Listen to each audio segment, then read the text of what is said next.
রাসূলুল্লাহ সাল্লাল্লাহু আলাইহি ওয়াসাল্লাম বলেছেন, কোরবানির দিনে কোরবানি সর্বশ্রেষ্ঠ ইবাদত।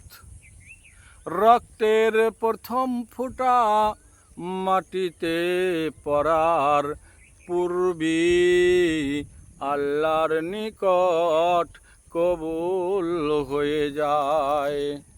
তিনি আরও বলেছেন, কোরবানির পশুর প্রত্যেকটি পশমের বিনিময়ে একটি করে সওয়াব পাওয়া যায়। মিশকাত শরীফ।